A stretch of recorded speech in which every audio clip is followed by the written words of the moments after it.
Assalamualaikum warahmatullahi wabarakatuh. Bismillahirrahmanirrahim. Alhamdulillahi rabbil alamin wa bihi nasta'inu ala umurid dunya waddin. Wassalatu wassalamu ala asyrafil anbiya'i wal mursalin wa ala alihi wa sahbihi wa man da'a bi da'watihi ila yaumiddin. Rabbi shrah li sadri wa yassir li amri wahlul 'uqdatam min lisani yafqahu qawli. Allahumma inna a'udzubika an a'dilla wa dhalla zilla zilla aw adlima aw dhulama aw ajali zil alayh. Bapak Ibu dan saudara sekalian yang dimuliakan oleh Allah, alhamdulillah kita masih diberi umur oleh Allah, kita masih diberi kesempatan oleh Allah untuk bisa istiqomah satu demi satu. Saudara-saudara kita jamaah masjid ini sudah dipanggil oleh Allah Subhanahu wa taala. Begitu juga para guru kita satu demi satu dipanggil oleh Allah Subhanahu wa taala. Mari kita hadiahkan surah Al-Fatihah untuk mereka semua. Semoga Allah Subhanahu wa taala menerima semua amal solehnya. Kemudian Allah Subhanahu wa taala mengampuni segala dosa dan khilafnya dan dimasukkan di dalam jannahnya, amin ya rabbal alamin. Ala hadin niyah wa likulli niyatin salihah. Al-Fatihah. A'udzu billahi minasyaitonir rajim. Bismillahirrahmanirrahim. Alhamdulillahi rabbil alamin. Arrahmanir rahim. Maliki yaumiddin. Iyyaka na'budu wa iyyaka nasta'in.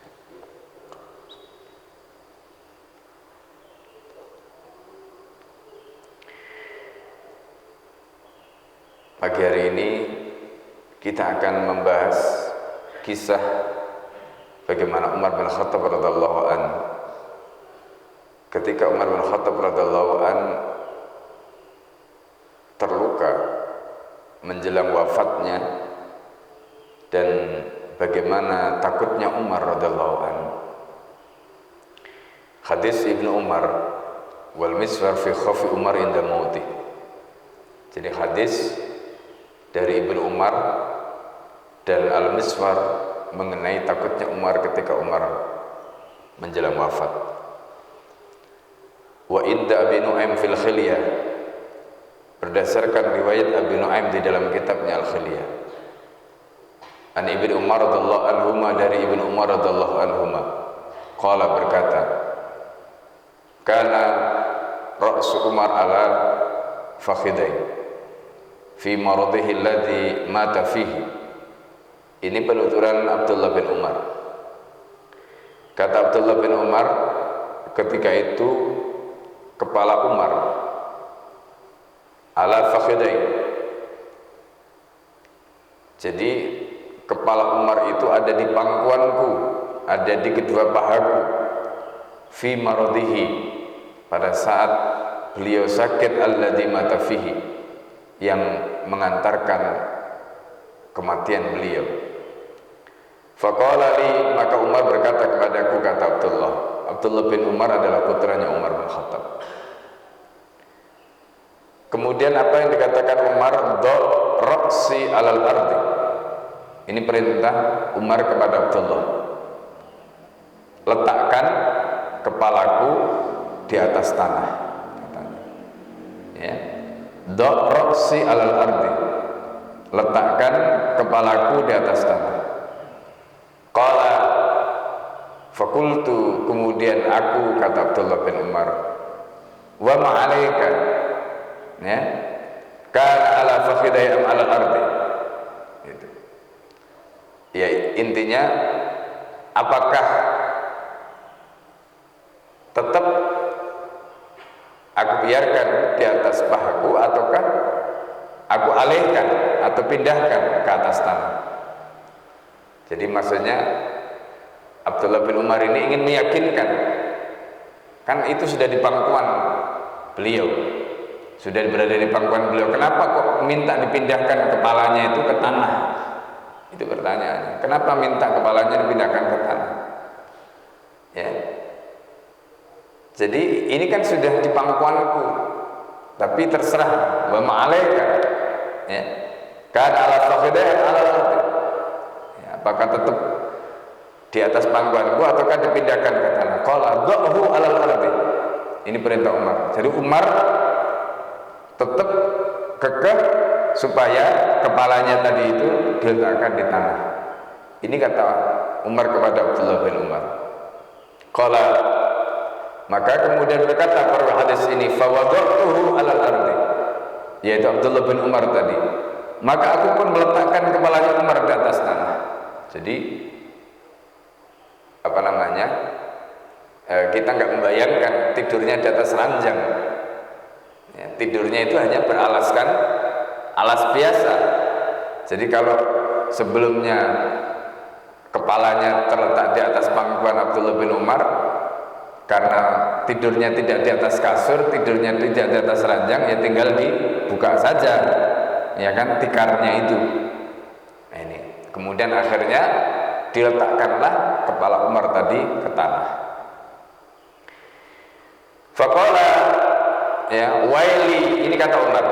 Jadi Umar ketika kepalanya sudah diletakkan di tanah itu, kemudian Umar mengatakan waili, ya, celakalah aku, wa waira ummi, dan celakalah ibuku, illam yarhamni rabbi, kalau seandainya Tuhanku tidak memberikan rahmat kepadaku. Apa maksudnya Sayyidina Umar? Bapak Ibu dan saya sekalian, kita menjadi muslim dari sekian banyak hamba Allah yang diciptakan oleh Allah yang tidak muslim itu karena kita mendapatkan rahmat Allah. Ya. Jadi kita ini mendapatkan rahmat Allah, karena itu maka kita menjadi muslim. Begitu juga di antara orang Islam, mungkin ada orang Islam yang baik dan ada orang Islam yang tidak baik. Orang Islam yang baik di antara yang tidak baik tadi itu termasuk orang yang mendapatkan rahmat Allah. Itu maksudnya. Jadi kalau bukan karena rahmatnya Allah, gak akan mungkin kita ini menjadi baik. Kalau bukan karena rahmat Allah, kita ini tidak akan mungkin menjadi muslim. Itu maksudnya. Maka Sayyidina Umar mengatakan, celakalah aku, celakalah ibuku, kalau bukan karena Allah yang merahmati aku ini masih tetap kafir. Itu. Aku ini masih tetap jahiliyah kayak dulu, yang menjadi penentang Islam. Tapi karena Allah Subhanahu wa taala merahmati kita, Masya Allah. Jadi makanya Bapak Ibu dan saudara sekalian, kita jangan pernah merasa seolah-olah kita ini baik karena diri kita sendiri, tidak. Allah yang menjadikan kita menjadi baik. Kenapa? Karena Allah Subhanahu wa taala merahmati kita. Ya, jadi karena Allah Subhanahu wa taala merahmati kita, mengasihi kita, nyayangi kita. Ya, makanya ada istilah illa man rahima rabbuh.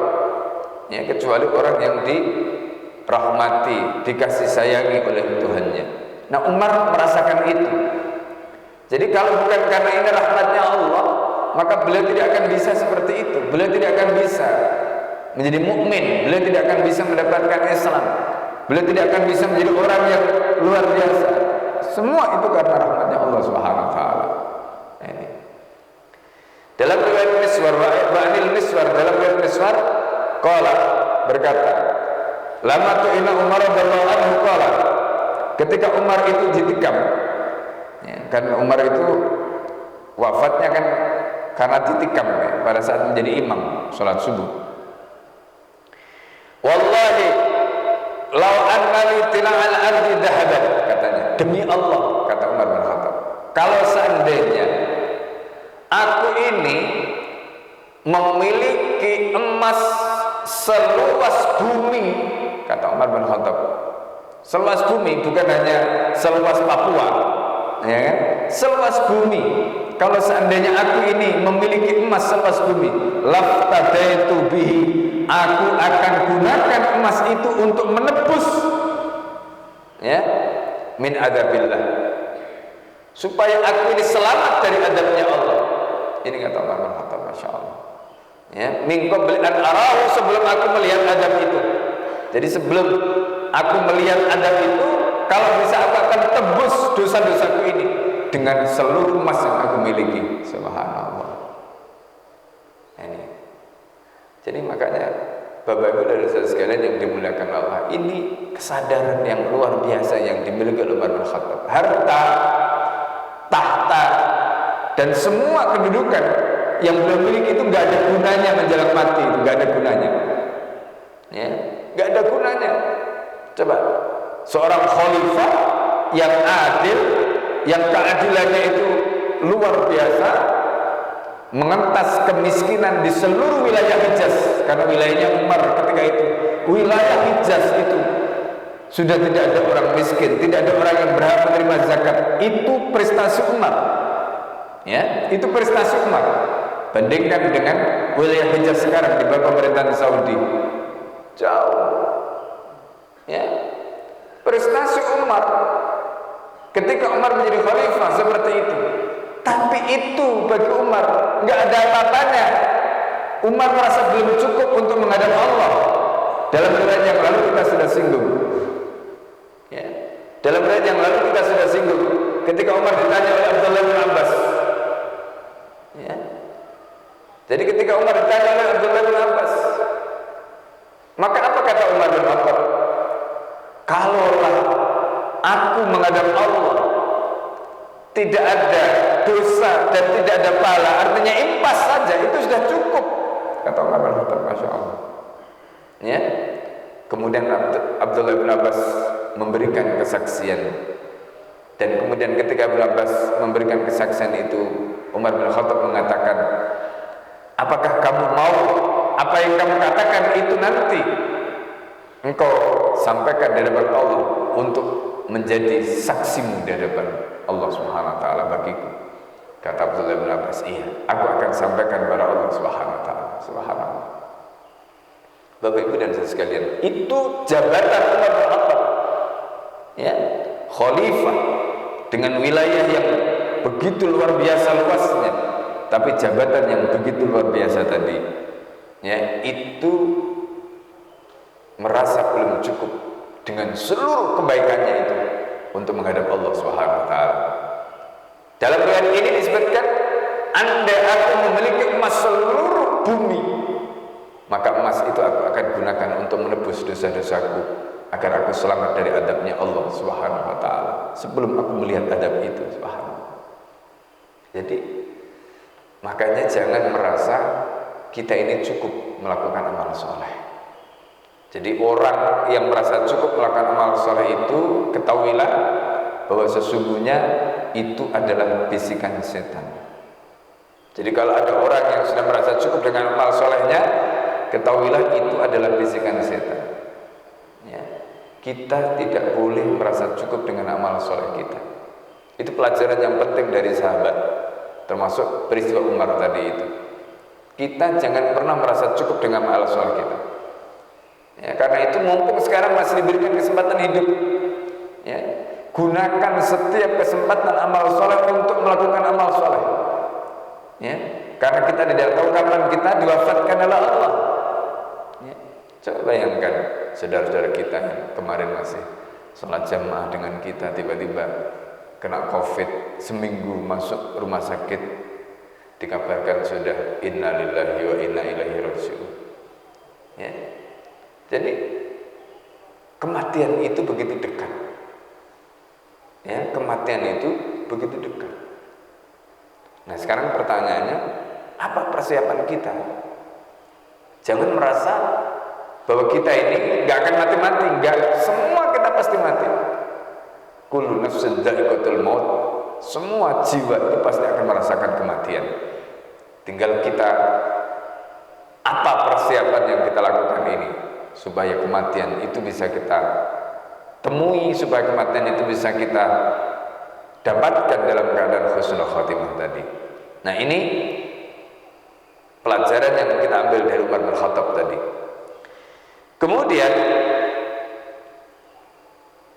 dalam riwayat yang lain, ya, dalam riwayat yang lain ini adalah nasihat yang diberikan oleh Abu Bakar As-Siddiq sebelum Abu Bakar As-Siddiq wafat kepada Umar bin Khattab radhiyallahu anhu.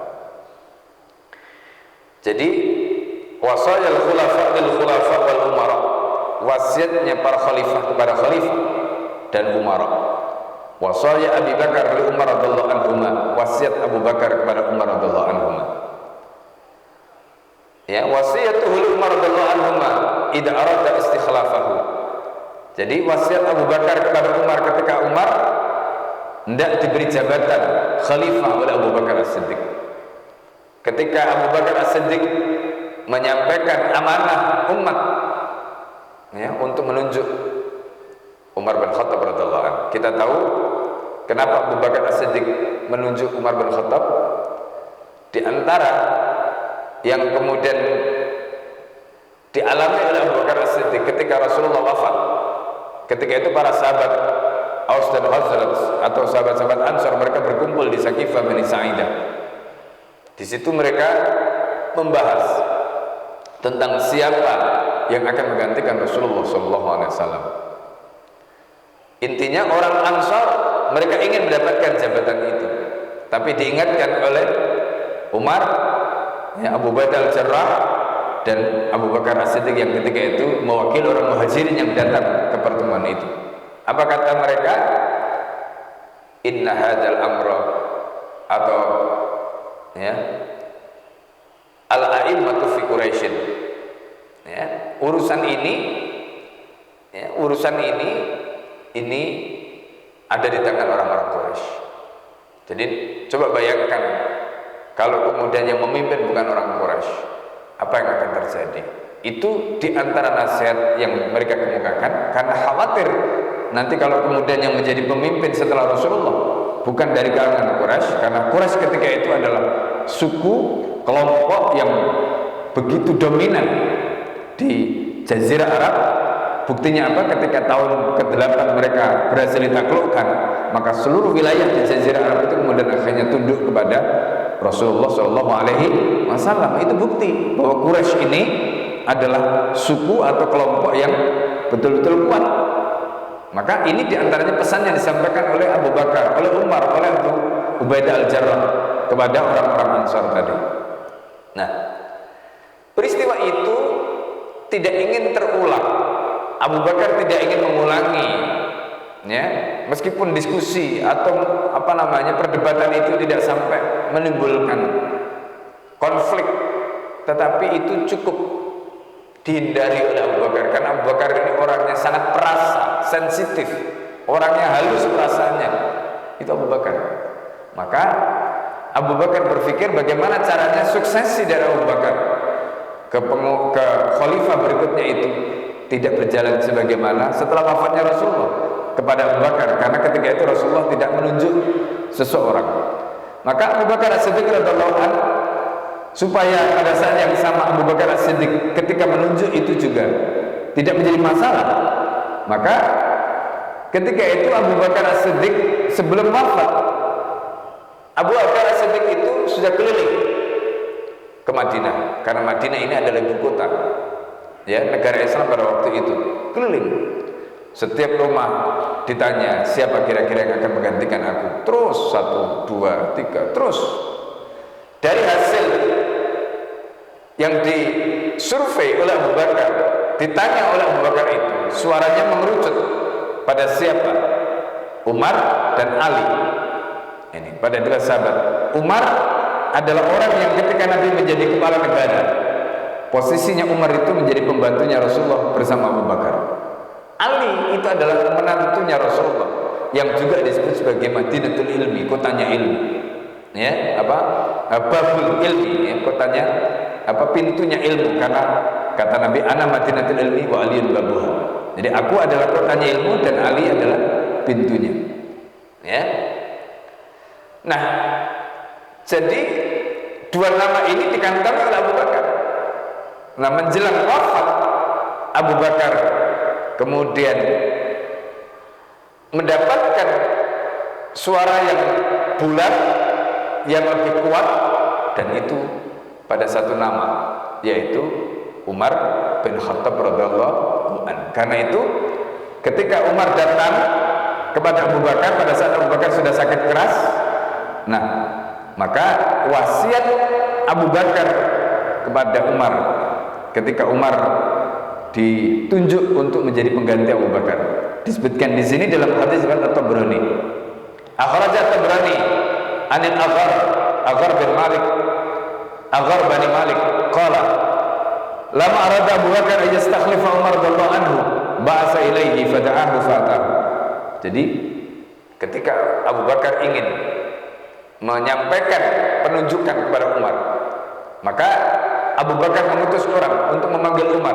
Umar pun datang. Fa'atahu, Umar mendatangi Abu Bakar. Faqala, apa kata Abu Bakar kepada Umar? Ini kata Abu Bakar pada Umar, inni ad'uka, aku memanggil kamu ila amrin mut'ib, katanya, kepada urusan yang mut'ib, yang melelahkan.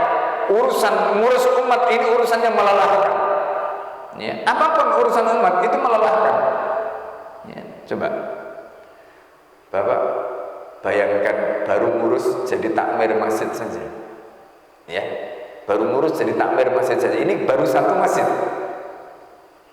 suaranya ini begini, ini begini, ini begini, ini begini, lelah tidak? Lelah, ya. Apalagi ngurus urusan seluruh umat, ya. Dan kita tidak akan mungkin bisa menyenangkan perasaan semua orang, ya kan? Kita tidak akan mungkin bisa menyenangkan perasaan semua orang. Maka urusan ini pasti melelahkan, gitu loh. Nggak akan mungkin, kecuali tentu bagi mereka yang ngurus urusan ini tidak dengan amanah, ya. Tapi kalau orang yang amanah menunaikan urusan ini, pasti mereka akan merasakan kelelahan, lelah. Semua orang yang mengurus urusan umat ini pasti akan merasakan lelah. Ini, ya. Ini yang disebutkan oleh Abu Bakar. Ini ad'uka ila amrin mut'ib liman waliyahu, bagi siapa saja yang mengurusinya. Fattaqillah ya Umar, maka bertakwalah kamu kepada Allah wahai Umar, bitaatihi, dengan mentaati Allah. Jadi kalau kamu bertakwa kepada Allah, taat kepada Allah, wati'hu bitaqwahu, dan taatilah Allah dengan takwa kepada Allah. Ini nasihat Abu Bakar kepada Umar. Jadi kalau orang itu takwa kepada Allah, ketika dia memimpin, ketika dia mengurus, maka dia amanah. Tidak ada satupun haknya orang yang diurus diambil. Tidak ada. Kenapa? Karena takwa. Yang ada justru dia memberikan apapun yang menjadi haknya orang lain. Bahkan kalau perlu dia tidak mengambil haknya dia sendiri. Itu orang yang bertakwa, karena dia tidak ingin, dan dia mengutamakan orang lain ketimbang dirinya sendiri. Lihat Umar bin Khattab ketika musim paceklik, musim musibah seperti ini, apa dilakukan Umar bin Khattab? Umar bin Khattab hatta tidak mau memakan daging, nggak mau. Ketika ditanya, Umar itu sampai, Umar itu kan orang badannya gede, gede sekali badannya Umar itu. Orang yang badannya besar itu kan berarti asupan makanannya kan harus lebih banyak. Tapi ketika itu Umar bin Khattab, ya, sampai kurus, turun badannya, enggak makan daging, makan pun makan roti kering. Itu Umar bin Khattab. Ketika ditanya, ya, oleh pembantunya, kenapa ya Amirul Mukminin, engkau menyiksa dirimu seperti ini? Apa jawaban Umar bin Khattab? Bagaimana mungkin aku bisa kenyang perutku sementara rakyatku, ya, mereka hidup dalam kesusahan, mereka hidup dalam kondisi paceklik seperti ini. Subhanallah. Itu Umar bin Khattab radhiyallahu anhu, ya.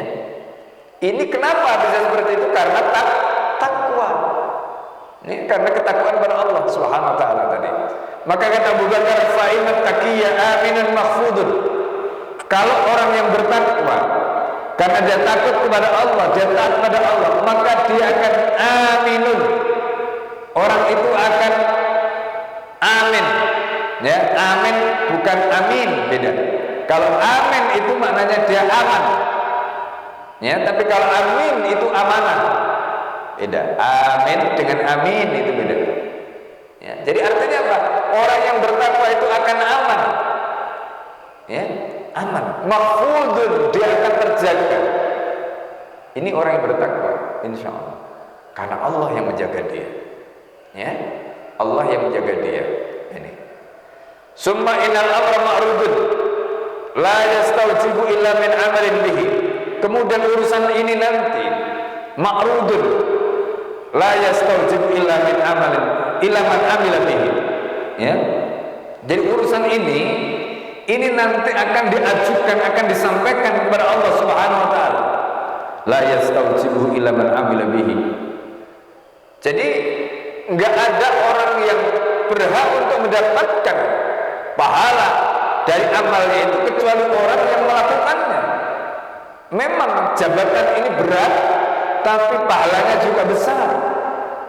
Ya. Faman amara bil haqqi, maka kalau ada orang yang memerintahkan kepada yang hak, wa amila bil batil, tapi yang dilakukan justru kebatilan.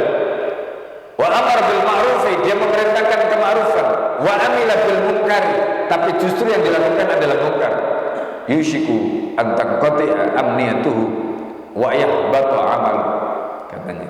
Maka pasti keamanan dia akan hilang, ya, dan kemudian amalnya akan sia-sia. Kenapa?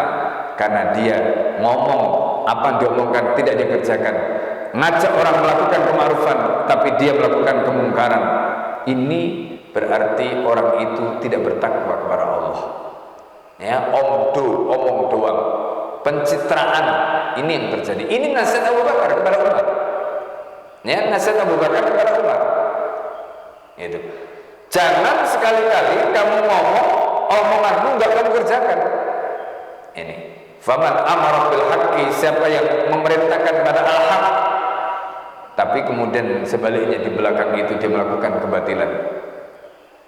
Kemudian dia memerintahkan pada kema'rufan tapi yang dilakukan justru mungkar. Maka orang seperti ini akan kehilangan keamanan dia tadi itu. Ya, itu akan putus, akan hilang, dan kemudian akhirnya amalnya akan sia-sia. Kenapa? Karena dia melakukan amal itu ria'an nas, karena pencitraan kepada manusia. Na'udzubillah, subhanallah. Ini nasihat Abu Bakar As-Siddiq. Fa in anta wallaita alaihim amrahum, fa in anta wallaita alaihim, ya, amrahum, fa in istata'ta an taziffa yadayka min dima'ihim. Kalau kamu diangkat untuk mengurus urusan mereka, ya, maka kalau kamu mampu, maka antazif yadayka min dima'ihim, kamu harus keringkan tanganmu dari darah mereka. Maksudnya apa? Jangan sampai ada bercak darah rakyatmu di tanganmu. Itu kata Abu Bakar As-Siddiq kepada Umar. Masya Allah. Jadi jangan sampai tanganmu kamu pakai untuk membunuh rakyatmu. Jangan sampai tanganmu kamu pakai untuk melukai rakyatmu. Ini nasihat Abu Bakar As-Siddiq. Itu yang dikatakan tadi. Kalau kamu bisa, keringkan tanganmu dari darah mereka. Jangan sampai. Karena darah itu urusannya panjang. Dalam hadis Rasulullah SAW disebutkan, awwalu ma yuhasabu bil abdu yaumil qiyamati as-shalah wa awwalu ma yuqda bihi ad-dima. Jadi nanti di akhirat yang dihisab pertama kali amal kita yang berhubungan dengan Allah itu adalah ibadah, ya, dan itu adalah sholat. Itu amal kita dengan Allah. Tapi amal kita dengan manusia, ya, amal kita dengan manusia, hubungan kita dengan sama manusia, itu pertama kali yang akan dihisab itu adalah darah. Wa awwalu ma yuqda bihi ad-dima. Ini. Jadi makanya hati-hati. Jangan sampai kita mendolimi orang lain. Mau amal kita banyak sekali, tapi kalau tangan kita berlumuran darah, berat sekali kita masuk surga. Berat sekali masuk surga. Ya, itu panjang sekali hisabnya. Ya, panjang urusannya.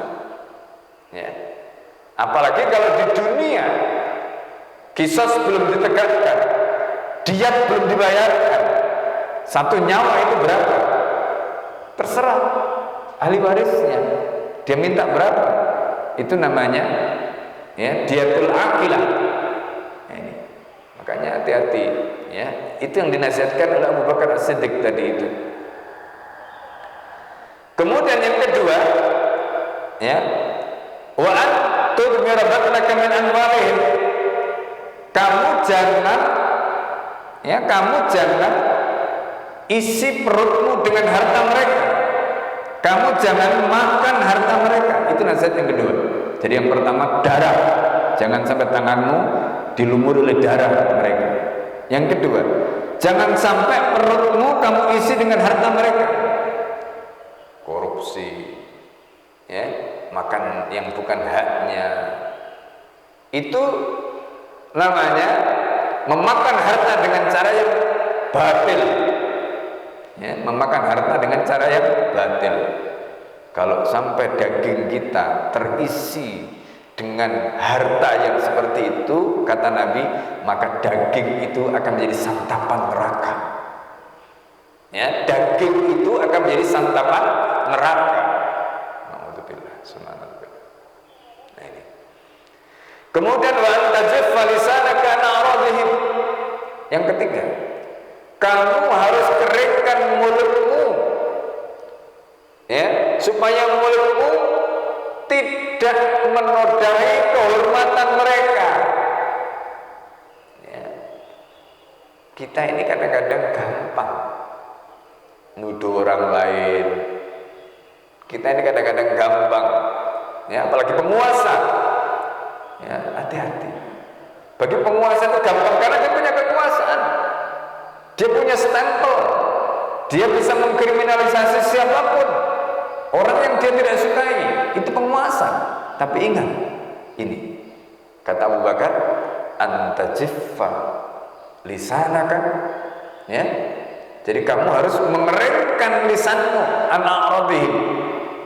Orang yang tidak salah kita tuduh, ya, itu berarti lisan kita.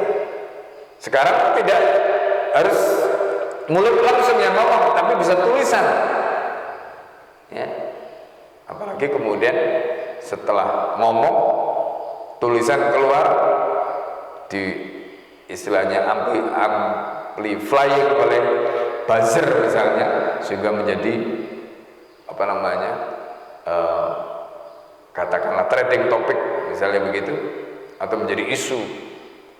Maka kita punya andil di dalam dosa yang luar biasa besarnya tadi itu, ya, punya andil di dalam dosa yang luar biasa besarnya. Na'udzubillah. Coba bayangkan kehormatan orang, ya, kita nodai dengan ucapan kita, dengan tulisan kita, dengan Masya Allah, ya. Terus kata Imam Nawawi, ya, ini, ya, tobat kita kepada Allah itu ada 3.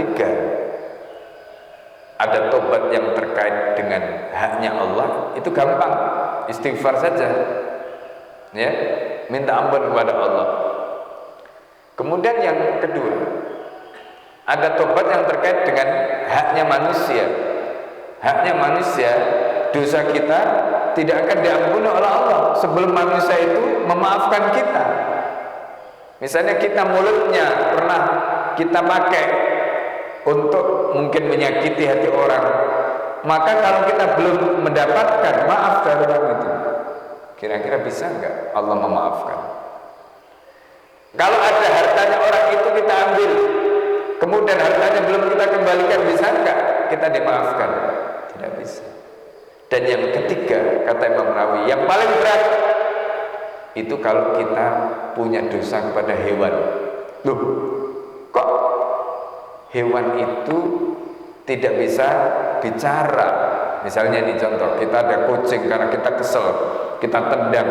Kita ada misalnya hewan karena kita marah, kita sakiti. Dosa tidak? Dosa. Kata Imam Nawawi, tobat untuk yang ketiga ini lebih susah. Kenapa lebih susah?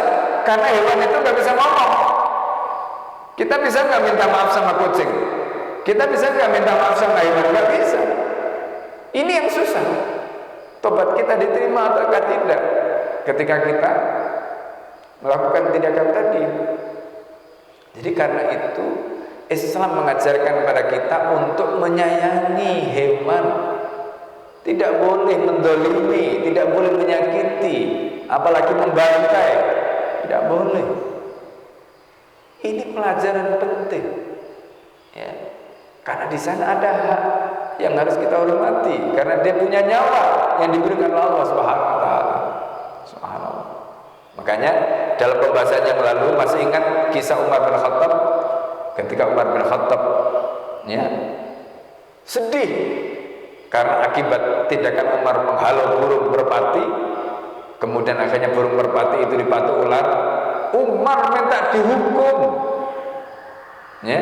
Jadi Umar itu minta dihukum karena burung merpati tadi dipatuk ular. Burung merpati itu dipatuk ular akibat dari tindakan Umar menghalau burung tadi. Subhanallah, sampai begitunya Umar bin Khattab radhiyallahu anhu. Kenapa? Sebab burung tadi itu punya hak hidup yang harus kita hormati. Ini, ya, ini. Maka kata Abu Bakar As-Siddiq pada Umar apa? Faf'al, kalau kamu bisa melakukan semuanya itu karena ketakwaanmu, lakukan, kata Umar. Lakukan, faf'al, kata Umar. Wala quwwata illa billah, dan tidak ada kekuatan kecuali kekuatan itu milik Allah Subhanahu wa taala. Ya. Nah, jadi Bapak Ibu dan saudara sekalian yang dimuliakan oleh Allah, ini nasihat Abu Bakar As-Siddiq. Hadis ini disebutkan qala al-Islami. Hadis ini disebutkan oleh Al-Haisami wal Aghar lam yudrik Abu Bakar radhiyallahu anhu. Aghar itu dia ketemu Abu Bakar. Ya. Wa baqiyatu rijalihi siqah, dan tokoh-tokoh yang meriwayatkan hadis ini semuanya sahih, semuanya siqah. Qala Al-Hafidz Al-Mundhiri fi Targhib, Al-Hafidz Al-Mundhiri dalam kitab Targhib mengatakan wa ruwatuhu siqatun, perawi hadis ini semuanya siqah illa anna fi inqita, kecuali ada terputus, yaitu hubungan dari ya Al-Aghar kepada Abu Bakar tadi itu. Ya, jadi Al-Aghar kepada Abu Bakar, maka hadis ini statusnya munqati, ya, terputus ini. Tetapi semua rijalnya sahih. Semua rijalnya thiqah. Nah, ini Bapak Ibu dan saudara sekalian yang dimuliakan oleh Allah, wasiat yang diwasiatkan oleh Abu Bakar As-Siddiq radhiyallahu anhu kepada Umar bin Khattab. Nah, wasiat yang kedua ini juga menjelang Abu Bakar wafat, ya, menjelang Abu Bakar wafat terkait dengan istikhlaf Umar, yaitu pengangkatan Umar atau penunjukan Umar menjadi khalifah tadi. Wa wasiyatul Umar, dan wasiat Abu Bakar kepada Umar dalam riwayat Ibnu Asyakir, wa akhraja Ibnu Asyakir an Salim bin Abdullah bin Umar.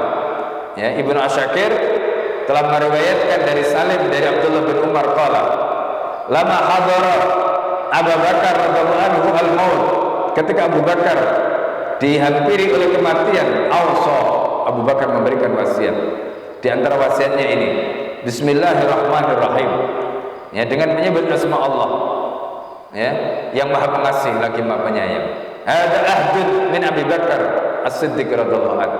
Jadi ini adalah ahd, ya, dari Abu Bakar As-Siddiq radhiyallahu anhu. Inda akhir ahli bidunya, ketika Abu Bakar atau ketika, ya, dia, ya, berada, ya, pada akhir masa hidupnya di dunia, kharijan minha, ketika dia meninggalkan dunia, wa awwal ahdi bil akhirah, dan itu merupakan permulaan masanya, ya, bil akhirah, di akhirat, dakhilan fiha, ketika dia hendak memasukinya. Masya Allah. Jadi orang mati itu, Bapak Ibu, orang mati menjelang mati itu adalah masa terakhir di dunia dan masa awal di akhirat. Makanya doa Nabi itu, nah ini nanti amalkan doanya, ya. Jadi Rasulullah SAW itu berdoa kepada Allah. Di antara doanya Nabi itu apa? Allahumma, ya, inni as'aluka ladzatan nadri ila wajhika wa syauqa ila liqa'ika. Ini doanya Rasulullah. Ya Allah, aku memohon kepadamu nikmatnya melihat wajahmu. Nikmatnya melihat wajahnya Allah itu di mana? Di surga. Wa syauqa ila liqa'ika, dan kerinduan untuk bertemu denganmu. Kapan kita rindu bertemu dengan Allah? Yaitu mati. Gitu. Jadi orang mukmin itu tidak takut mati. Orang mukmin tidak takut mati. Justru kematian itu sesuatu yang dirindukan karena dia bisa menghadap Allah. Ya. Jadi orang mukmin itu ketika sholat, ya, ini ada hadis riwayat Aisyah. Ketika Rasulullah SAW ya ditanya, ya kan? Jadi gambaran orang khusyuk di dalam sholat itu disebutkan dalam Al-Baqarah, ya. Jadi sholat itu kan berat. Wasta'inu bis-sabri was-shalah. Mintalah tolong kepada Allah bis-sabri dengan sabar was-shalah. Wa innaha lakabiratun illa 'alal khashiin. Dan sesungguhnya sholat itu berat kecuali bagi orang yang khusyuk. Siapa orang yang khusyuk itu? Alladzina yadhunnuna annahum mulaqu rabbihim. Orang yang meyakini ketika itu dia sedang bertemu Tuhannya. Nah, kalimat mulaqu rabbihim, orang yang khusyuk itu adalah orang yang ketika dia sholat itu dia seolah-olah sedang bertemu Tuhannya. Pertanyaannya, kapan dia bertemu Tuhannya? Yaitu pada saat dia mati. Maka orang sholat itu bisa khusyuk kalau dia membayangkan ketika dia mati di liang kubur itu. Ya, itu maknanya ayat tadi. Jadi kalau kita ingin sholat khusyuk, bayangkanlah kita ini di alam barzakh tadi. Kita ini sudah dikubur sendirian tadi. Gak ada siapa-siapa di situ, kita tinggal sendirian. Bayangkanlah itu. Ya. Itu gambaran yang dimaksud annahum yadunnuna, ya. Yadunnuna annahum mulaqu rabbihim. Jadi mereka itu membayangkan bahwa mereka itu bertemu dengan Tuhannya pada saat mati itu. Jadi karena itu bagi orang mukmin kematian itu bukan sesuatu yang ditakutkan. Ya. Kita ini justru karena ingin ketemu dengan Allah, rindu bertemu dengan Allah. Dan itu doa Rasulullah SAW tadi. Ya. Maka pertanyaannya kemudian, apa persiapan kita? Itu. Jadi itu pertanyaannya. Bukan kemudian kita menghindari kematian, nggak bisa kita menghindari kematian. Kita pasti mati. Tinggal pertanyaannya sekarang, apa persiapan kita untuk menjemput kematian ini? Itu penting. Ya, maka mari kita muhasabah diri kita sendiri. Itu yang selalu dikatakan Umar. Hasibu anfusakum qabla an tuhasabu. Hitung amalmu sebelum kamu dihitung oleh Allah. Ya, hitung amalmu sendiri sebelum kamu dihitung oleh Allah. Sebab nanti di akhirat, ya Bapak Ibu sekalian, nanti kita yang disuruh membaca catatan kita sendiri. Iqra kitabaka. Nih, catatan amalmu kamu baca sendiri. Kafa bi nafsikal yawma 'alaika hasiba. Sekarang kamu sendiri yang akan menghitung. Pada saat itu kita menyesal. Duh, nyesel. Kenapa dulu kita malas-malasan? Duh, nyesel. Kenapa dulu kita infaknya cuma sedikit? Duh, nyesel. Kenapa dulu kita ibadahnya? Duh, nyesel. Nyesel. Tapi sudah tidak bisa kita balik arah. Kita sudah tidak bisa kita balik arah. Nah ini, ya. Maka orang yang bertakwa kepada Allah, dia tidak takut dengan kematian. Ini nasihat Abu Bakar. Apa kata Abu Bakar? Hai Sayyid, ya. Ini. Jadi di situ disebutkan, jadi ini ya adalah awal, ya, awal. Jadi di akhir kehidupan beliau tadi ini itu adalah awal ya dari kehidupan di akhirat tadi itu. Kemudian di sini disebutkan oleh Abu Bakar As-Siddiq radhiyallahu anhu, inni astakhlifu min ba'di Umar ibn al-Khattab. Ya, aku katanya di penghujung hayatku ini memberikan wasiat, memberikan menunjuk ya untuk Umar menjadi penggantiku setelah aku. Fa in adila fadzalika dhanni fihi. Kalau Umar itu bersikap adil, maka itu adalah dhanku, dugaanku. Jadi kalau aku nanti ditanya oleh Allah, kenapa engkau memilih Umar? Karena aku punya keyakinan Umar itu adalah orang yang adil. Dari mana dia tahu? Umar temannya dari dulu. Umar adalah temannya ketika membantu Rasulullah. Jadi Abu Bakar punya alasan di hadapan Allah Subhanahu wa taala. Wa in jara, kalau Umar zalim, wa baddala, dan berlaku ya dari adil kepada zalim, fal khair aradtu, maka aku menginginkan kebaikan. Wal a'lamul ghaib, aku tidak tahu yang gaib. Nah ini. Jadi ini penting. Kita apa? Setelah kita punya ghalabatud dzan, dugaan kuat, kita serahkan kepada Allah. Ya. Kalau orang tidak punya keyakinan seperti itu, ya, Bapak Ibu sekalian, orang itu selalu takut. Ya, orang kalau tidak punya keyakinan seperti itu, orang itu akan selalu takut. Takut. Kenapa? Takut dengan sesuatu yang gaib. Karena yang gaib ini kan belum diketahui. Tapi kita ini harus membangun sesuatu yang gaib itu berdasarkan yang dohir sekarang. Ya, jadi misalnya begini nih, contoh ya. Contoh nih. Ini contoh saja. Dalam kasus memilih pasangan. Ya, dalam kasus memilih pasangan. Hadis Nabi kan tungkahul mar'atu li arba'in. Pilih, ya, nikahi perempuan itu karena 4. Ya kan? Dan itu semuanya fisik. Pertama, li jamaliha, kecantikannya fisik. Kemudian li nasabiha, nasabnya fisik. Ya. Li maliha, hartanya fisik, semuanya fisik. Kemudian yang terakhir adalah li diniha, agamanya. Yang dimaksud dengan agamanya di sini apa? Kita tahu amal solehnya, kita tahu akhlaknya, kita tahu adabnya. Itu yang kita ketahui. Maka kata Nabi, kalau orang memilih karena yang keempat dia akan selamat. Tapi kan kita tidak tahu. Yang tersembunyi, yang kita tahu kan dohirnya. Yang disampaikan oleh Nabi ini semuanya dohir. Fisik semua. Bahwa kemudian nanti setelah menikah ternyata tidak sesuai dengan ekspektasi, itu kita serahkan kepada Allah. Gitu loh. Sama misalnya kalau kita meninggalkan keluarga juga begitu.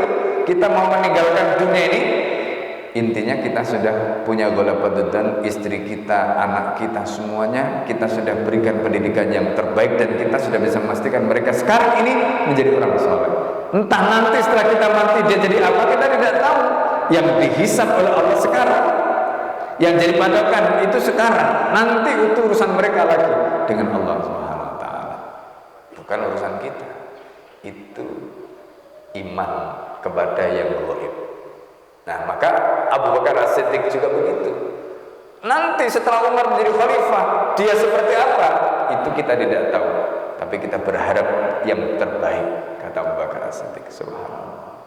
Nah, jadi Bapak Ibu dan saya sekalian yang dimuliakan oleh Allah, inilah wasiat yang saya bisa sampaikan ya. Karena waktu sudah habis ya, waktu syuruk. Insyaallah kita akan lanjutkan pada pertemuan yang akan datang. Mari ya kita akhiri majelis kita dengan membaca doa kafaratul majelis bersama-sama. Subhanakallahumma wa bihamdika asyhadu an la ilaha illa anta astaghfiruka wa atubu ilaik. Assalamualaikum warahmatullahi wabarakatuh.